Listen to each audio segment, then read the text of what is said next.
A oficina mecânica São José respirava o cheiro de óleo e trabalho honesto. Naquela manhã quente de março, em meio ao som ritmado das ferramentas, o pequeno Miguel, de 10 anos, vivia em seu universo particular. Enquanto outras crianças se perdiam em videogames, ele se encontrava nos detalhes de um motor, na lógica de um parafuso, na sinfonia de um carro bem ajustado. Seu pai, José Roberto, um mecânico dedicado, via a curiosidade no filho, mas não compreendia sua real profundidade. Ele via um menino fascinado pelo seu trabalho, sem perceber que, naquele pequeno corpo, habitava uma mente genial, uma esponja que absorvia silenciosamente cada segredo da engenharia automotiva, guardando um conhecimento que ninguém poderia imaginar. A paz da oficina foi rompida pelo ronco de um motor V8. Uma Ferrari vermelha, reluzente como uma joia, deslizou para dentro do galpão, um objeto de outro mundo naquele ambiente de graxa e suor. Dela, desceu Margarete Silveira, uma mulher cuja presença parecia sugar todo o ar. Vestida em roupas de grife e adornada com diamantes, ela era a personificação da riqueza e da impaciência. Seus saltos altos ecoavam no cimento, e sua voz era uma ordem. "Preciso que arrumem isso. Hoje", disse ela, sem cumprimentos, apontando para o carro. "Tenho um evento importante amanhã, e esta Ferrari precisa estar perfeita." Ela não era uma cliente, era uma força da natureza, uma tempestade de arrogância prestes a desabar. Fascinado, Miguel se aproximou lentamente da máquina vermelha, atraído como um inseto pela luz. Seus olhos de criança percorriam as linhas perfeitas, a pintura brilhante. Em um gesto de pura e inocente admiração, ele estendeu a mão e tocou delicadamente o capô, querendo sentir a vibração daquela obra de arte. Foi o estopim. "O que essa criança está fazendo tocando no meu carro?" O grito de Margarete explodiu, paralisando a oficina inteira. "Tirem essa criança suja daqui agora!" O menino recuou, assustado, os olhos se enchendo de lágrimas. José Roberto correu para o filho, o rosto queimando de vergonha, enquanto a humilhação pública, cruel e desproporcional, caía sobre eles como uma rede de aço. A curiosidade inocente de um menino foi recebida com um grito de fúria e humilhação. Mas o que essa mulher arrogante não sabe é que está prestes a ser desafiada pelo talento mais inesperado de todos. Se você acredita que a genialidade não tem idade nem classe social, inscreva-se no canal e curta este vídeo. A impotência de José Roberto diante da fúria de Margarete não vinha da covardia, mas de um amor protetor. Há 3 anos, ele havia perdido a esposa para uma doença súbita, tornando-se pai e mãe para o pequeno Miguel. Cada dia era uma batalha silenciosa para manter a casa, pagar as contas e, acima de tudo, garantir que seu filho tivesse um futuro. O emprego na oficina do seu Antônio não era apenas um trabalho, era a única muralha que o separava da miséria. Engolir a humilhação, calar a própria raiva, era um sacrifício que ele fazia para proteger o bem mais precioso de sua vida.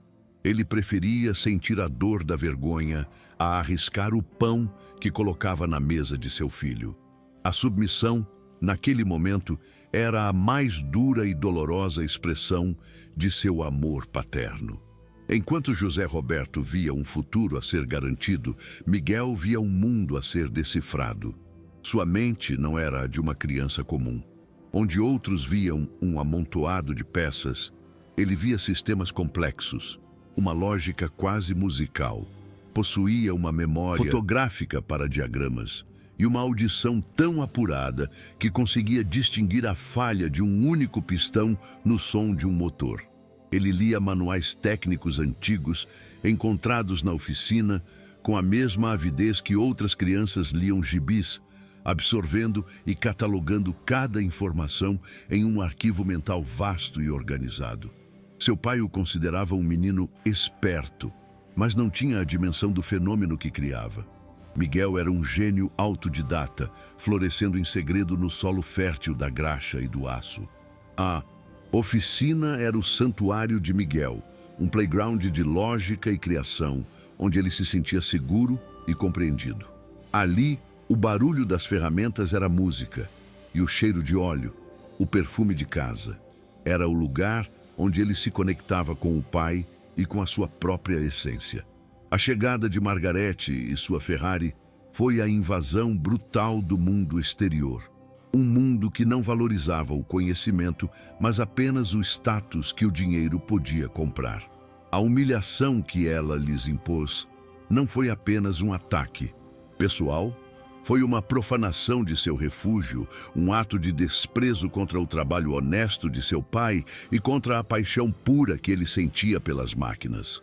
A colisão entre esses dois mundos era inevitável. A ameaça de Margarete pairava sobre a oficina como uma nuvem de tempestade, envenenando o ar com medo. Seu Antônio, o dono, sentiu-se encurralado entre o dever de proteger seu funcionário e o pavor de enfrentar uma cliente rica e vingativa. Em uma negociação tensa, José Roberto conseguiu um acordo frágil. Miguel não seria expulso, mas exilado. O menino foi levado para um canto empoeirado no fundo do galpão, com a ordem estrita de não se aproximar, de não tocar em nada, de se tornar efetivamente invisível. Da sua pequena prisão, ele observou seu pai e os outros mecânicos se aproximarem da Ferrari. Não com a confiança de antes, mas com a cautela de homens desarmando uma bomba. O trabalho havia se tornado uma performance perigosa. O motor da Ferrari era um labirinto de alta tecnologia e o problema, um fantasma que se recusava a se manifestar.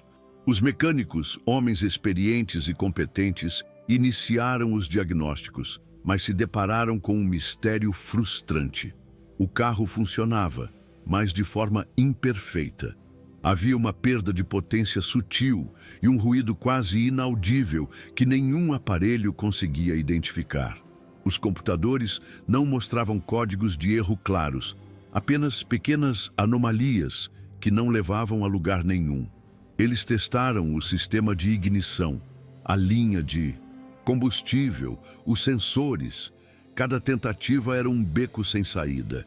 Cada hora que passava aumentava a sensação de que estavam lutando contra algo que a lógica não conseguia explicar. A impaciência de Margarete se tornou uma forma de tortura. A cada meia hora, ela se aproximava, os saltos de seus sapatos marcando o ritmo de sua irritação crescente. E então, já descobriram? Ela perguntava, a voz gotejando sarcasmo. Lembrem-se que eu preciso do carro hoje. Seus comentários ácidos e sua presença, intimidadora, criavam uma atmosfera de pressão insuportável, transformando o desafio técnico em um inferno psicológico. Os mecânicos, suando frio, sentiam o peso de cada segundo, sabendo que qualquer erro seria usado contra eles. A oficina, antes um lugar de trabalho em equipe, havia se tornado um tribunal onde eles eram julgados a cada tentativa e erro. Do seu exílio no fundo da oficina, Miguel observava tudo, mas via muito mais. Enquanto os adultos viam um problema insolúvel, sua mente infantil e genial via um padrão.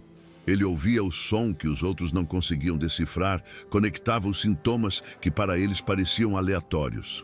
Ele via a troca desnecessária da bomba de combustível e entendia por que os testes eletrônicos não davam em nada. Em sua mente, o quebra-cabeça já estava resolvido. Uma vontade imensa de correr até seu pai e contar a solução queimava em seu peito. Mas a lembrança da humilhação e a promessa que fizera o mantinham acorrentado ao seu canto. Ele tinha a chave, mas o haviam trancado do lado de fora da porta. Da sua pequena sala com paredes de vidro, seu Antônio, o dono da oficina, observava a cena com o coração pesado. Ele, que construiu aquele negócio com 40 anos de suor e honestidade, sentia-se um equilibrista em uma corda bamba. De um lado, a fúria de Margarete, uma cliente poderosa, cuja ira poderia manchar a reputação de uma vida inteira. Do outro, a dignidade ferida de José Roberto, seu melhor funcionário, um homem bom e pai solteiro, e a figura encolhida do pequeno Miguel, exilado em seu próprio refúgio. Seu Antônio via, com a clareza de seus 60 anos de experiência, um microcosmo do mundo. A arrogância do dinheiro tentando esmagar a simplicidade do trabalho. E ele, no meio, tentando evitar que tudo desmoronasse. A verdade é que, no fundo, seu Antônio sempre soube que Miguel era diferente. Ele vira o menino crescer entre os motores e as memórias vinham em flashes. Miguel, aos 5 anos, apontando para uma correia frouxa que ninguém mais havia notado. Aos 7, explicando a um cliente a diferença entre injeção direta e indireta com uma simplicidade que beirava a genialidade. Ele sempre tratou esses momentos como a excentricidade de uma criança esperta. Mas agora, vendo seus melhores homens derrotados por um motor teimoso, a lembrança da confiança inabalável no olhar de Miguel ao falar do problema começou a ecoar em sua mente. E se não fosse apenas esperteza? E se fosse algo mais? Um talento bruto, puro e extraordinário. Enquanto a tensão na oficina chegava a um ponto insustentável, com Margarete prestes a explodir e seus mecânicos à beira da exaustão, seu Antônio tomou uma decisão. Era uma aposta, talvez a maior de sua vida profissional. Ele podia seguir o protocolo, admitir a derrota, pedir desculpas à cliente e arcar com as consequências. Ou podia fazer algo radical. Podia apostar na intuição de uma criança de 10 anos contra a lógica de todos os adultos experientes. Ele olhou para Miguel, quieto em seu canto, e viu não uma criança, mas uma possibilidade. Naquele momento, o velho e sábio dono da oficina decidiu que, às vezes, a solução mais improvável é a única que resta. Ele apostaria na genialidade escondida, não na arrogância visível. Após 4 horas de tentativas frustradas, a derrota pairava sobre os mecânicos. Não sabemos o que é, seu Antônio, admitiu José Roberto, a voz pesada. Margarete, com um sorriso vitorioso e cruel, jogou as chaves no balcão. Chega! Cansei desta incompetência. Podem esperar notícias dos meus advogados. No exato momento em que ela se virava para sair, uma voz fina e clara cortou o ar denso da oficina. Pai, eu sei qual é o problema. Todos congelaram. Era Miguel que saíra de seu canto. José Roberto tentou silenciá-lo, o pânico estampado no rosto, mas a semente da curiosidade já havia sido plantada no coração de seu Antônio, que viu naquela interrupção um último e desesperado lance de dados. Antes que Margarete pudesse explodir, novamente, seu Antônio se interpôs, levantando a mão para pedir silêncio. Em um gesto que chocou a todos, ele ignorou a cliente furiosa e seus funcionários derrotados e caminhou até o menino. Ajoelhou-se para ficar na altura de Miguel, conferindo ao garoto uma autoridade que ninguém ali possuía. Miguel, disse ele, a voz calma e séria, o que você viu que nós, os adultos, não conseguimos enxergar? A gargalhada de Margarete ecoou, incrédula. Agora o dono vai pedir consultoria a uma criança? Que circo! Mas seu Antônio não lhe deu atenção. Seus olhos permaneceram fixos em Miguel, uma aposta silenciosa no potencial que ele sempre suspeitou existir.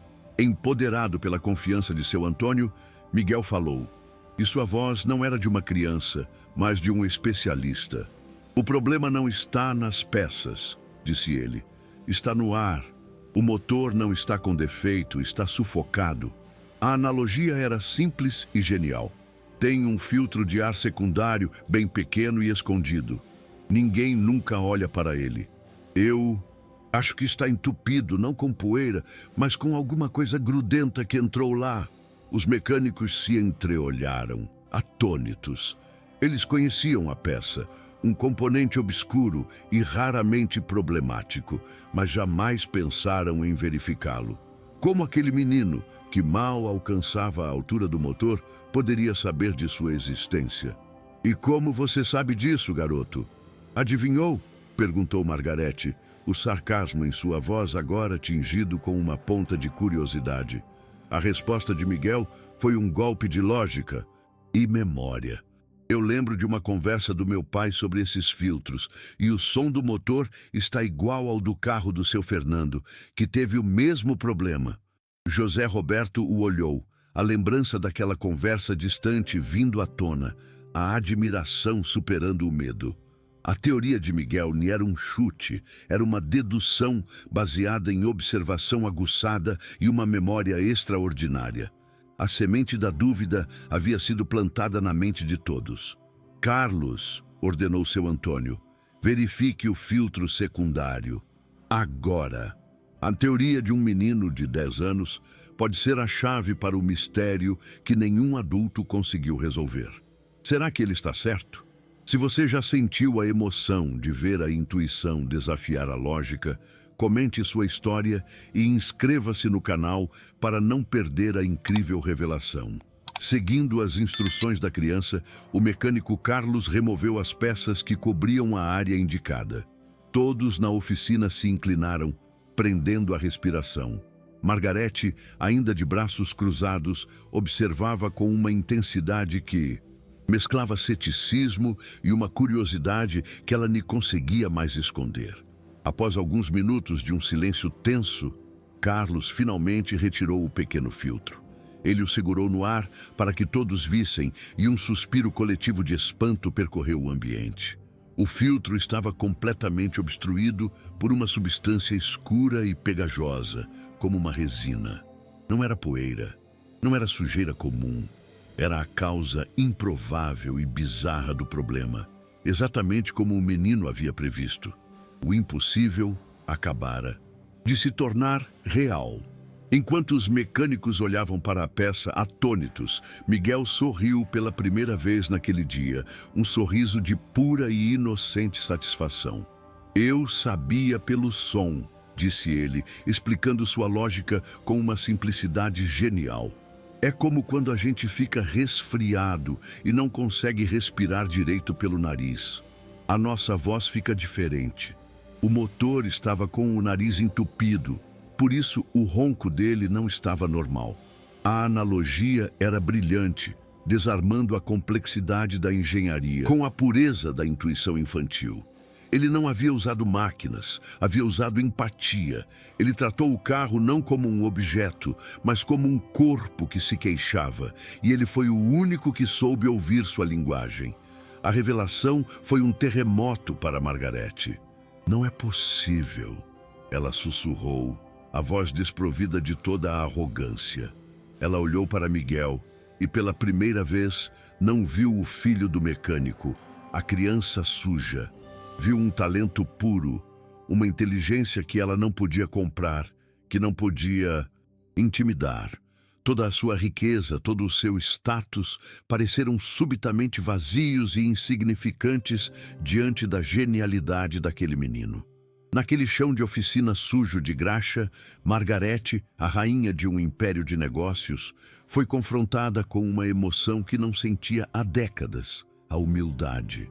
A muralha de sua prepotência havia sido demolida pela sabedoria de uma criança de 10 anos. Inconsciente da revolução interna que havia causado em Margarete, Miguel continuou, a paixão por seu ofício transbordando. A senhora quer que eu explique como funciona o sistema de injeção eletrônica ou o arrefecimento do motor?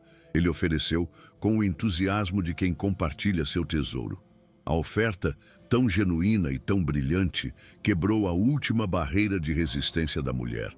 O que deveria ser um insulto vindo de uma criança, soou como um convite para um mundo fascinante. A poderosa empresária se tornou, naquele instante, uma aluna. Por favor, Miguel, disse ela, a voz agora suave e respeitosa, enquanto puxava uma cadeira para se sentar. Me explica. A inversão de papéis era completa, chocante.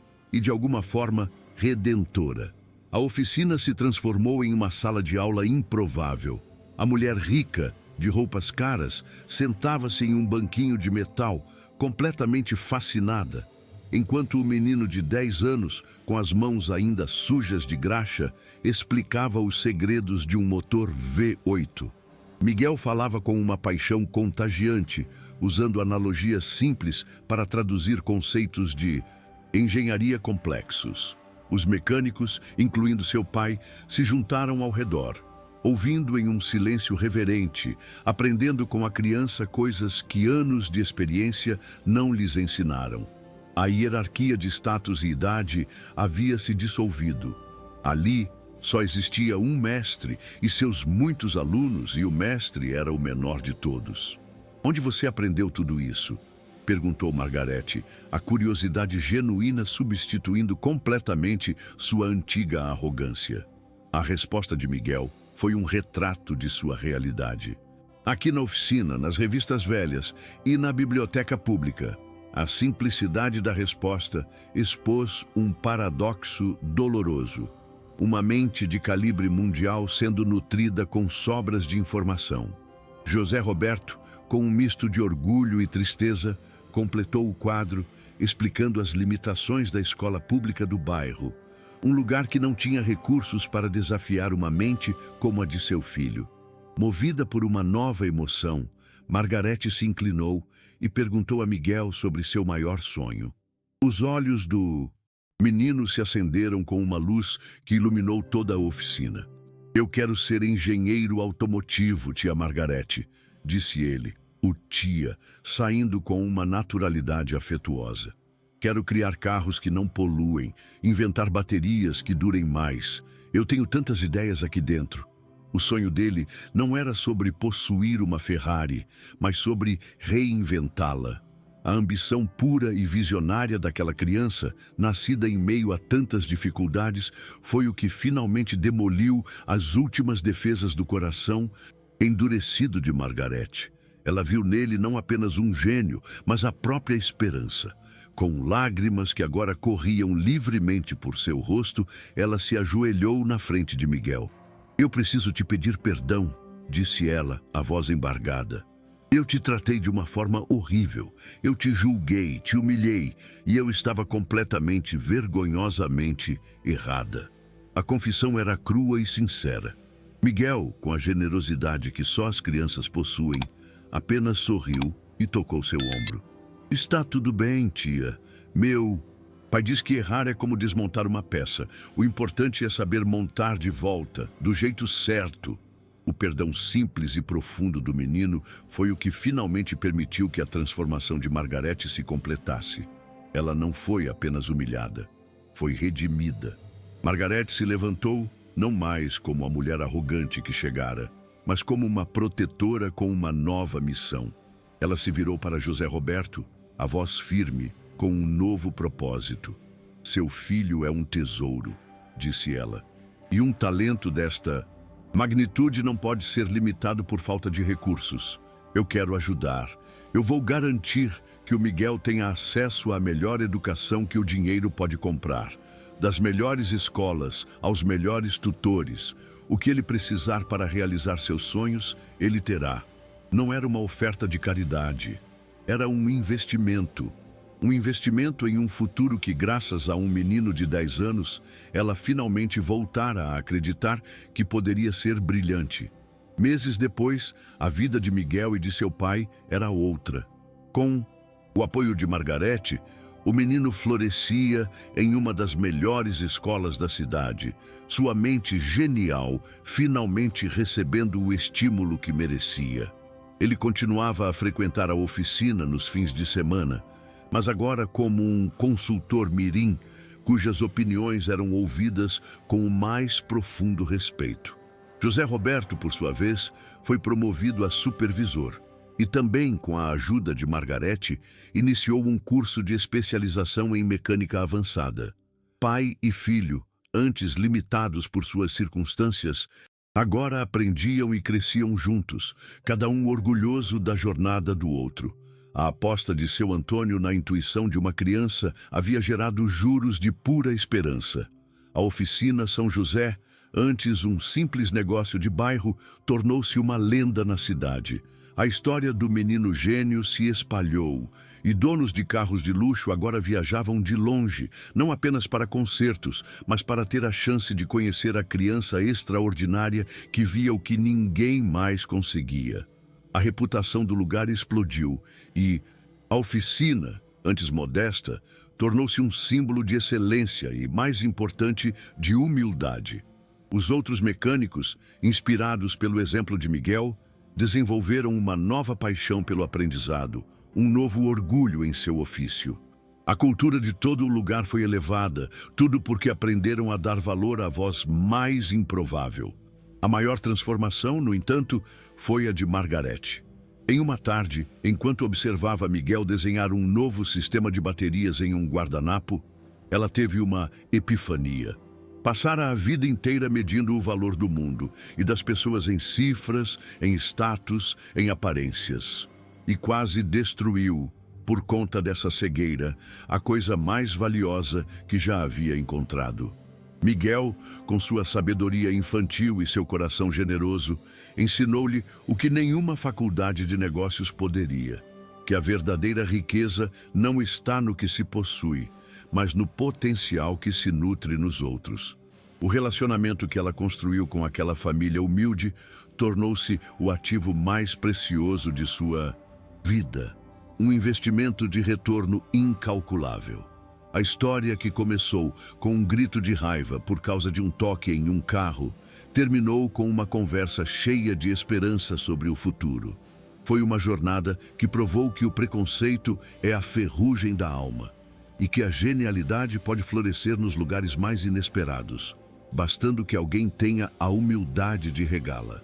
A lição daquela Ferrari vermelha não estava em seu motor complexo, mas em uma verdade muito mais simples, que o maior tesouro do mundo pode estar escondido à vista de todos, esperando apenas por um olhar que seja humilde o suficiente para enxergar além das aparências, para ver a alma por trás da graxa.